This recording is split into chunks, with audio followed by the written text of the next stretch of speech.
پیتو کالو یا د 50 کالو په ښځه باندې چې یو سړی الزام ولګي چې یاره تا د خپل زوی سره زنا کړې دی، نو ستاسو په خیال باندې چې دغه کس چې دی دا منافق دی یا مردار دی یا خنزیر دی؟ د جانحبیب خبره کوم، خو د ویډیو شروع کېدو نه مخکې کومو ملګرو چې زموږ چینل باچا بشل نه سبسکرایب کړی نو باچا بشل چینل ضرور سبسکرایب کړئ او بیل آیکن ضرور پریس کړئ. السلام علیکم ورحمت الله وبرکاتو. ټول ملګرو ته سلامونه، امید لرم چې ښه ملګرو څنګه چې تاسو ته پته ده چې جان حبیب چې دی لګېدلی د طالب خان شیرپاو چې کوم الزام لګي د هغه خورکۍ یو ویډیو راغلی د هغه په خپل ژوند باندې ستومانه ده. تاسو ټول ته پته ده چې هغه په خپل دې ویډیو کې مو نن چې درسره کوم ویډیو شیر کومه،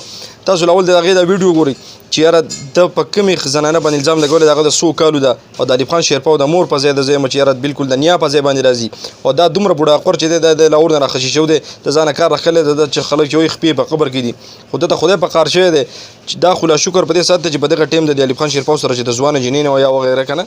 کنه چې دا به د به نورې ډنډ دا خو لا ښه ده چې 50 کالو ښځه وه هغه لګیا ده چې یاره زه په خپل کور کې ژوند نشم تېرولی، خپل خپلوان راپسې راځي چې ته دغه دفتر ته تلوي او دغه هلک راغی سړی راغی ته یې په لایف ویډیو کې راوستې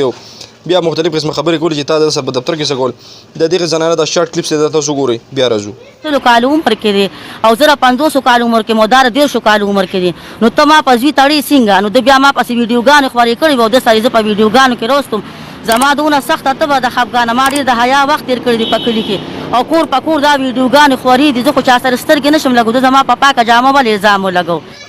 تاسو د دې زنانه دغه ویډیو چې کومه ده دا وکته ملګرو نو چې دا لګیا ده یاره زما خو 50 کاله عمر دی چې او د بل دا چې یاره د طالب خان شیرپاو زما د زوی په ځای باندې دی، نو څنګه چې تاسو ته پته ده چې یاره په داسې په دومره عمر په زنانه باندې چې ته الزام لګې چې یاره د 50 او د 80 کالو زنانې هسې په خپله تاسو سوچ کوئ او چې لا ځوانه جنۍ یې بیا طالب خان شیرپاو جومه هلکی غوندې کېدی زه پرېږده بیا مختلف قسمه خبرې راتلې چې یاره خامخا به دوی دا بل کار کړی وي یعنې زینا غلط کار به یې کړی، نو دا خو د ده د مور په ځای د لګیا ده چې یاره زه خپل ژوند نشم تېرولی، ما ته خلک خبرې کوي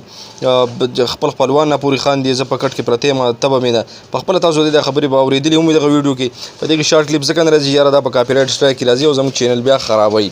نو مطلب دا دی چې په دغه جان حبیب چې کوم دی دا بالکل په زول لګیا دی، داسې په زول لګیا دی دا الزام نه دی ټیک، نور که څه خبرې اترې کوي نو بیا بالکل ټیک دی چې یاره دی نورې څه خبرې اترې وکړي، خو د ده چې اوس دا کوم الزام دی چې یاره دا زنانه ورسره ګیره شوې وه دی ورسره به دې دفتر کې څه کول او دا مختلف قسمه خبرې راځي، نو ټولو ملګرو ته خواست دی چې دې بوډاخور چې کوم دی که ده بیا بله داسې خبره وکړه چې یاره دا د دې خبرې نه دي او دوباره بیا په دې زنانه باندې څه اکشن څه واخیست، نو تاسو هم ټولو ته دې خواست دی چې یاره د دغې زنانه دا تمنیل یا وغیره چې کوم دي دا په دغې کې مه راولئ، دا غلطه خبره ده چې یاره یو مور ته پې تکلیف رسي، مور ته پې ازار رسي، نو دا څومره بده خبره ده. کوشش دا کوئ چې یاره سم په خپلو سترګو نه وي لیدلي، چې سم په خپلو سترګو نه وي لیدلي نو یاره په چا باندې داسې وچ په وچه باندې الزام لګول چې دي دا نه دي په کار. او د نننۍ ویډیو مقصد دا و چې یاره دغه زنانه په خپله باندې تاسو ولیدئ چې یاره زما عمر 50 کاله دی او هغه د 30 کاله د جان حبیب چې کوم دی د 81 کالو دی خواوشا، نو ستاسو په خیال باندې چې یو مور به د خپل زوی سره یا یو زوی به د خپلې مور سره څنګه دا غلط کار کوي،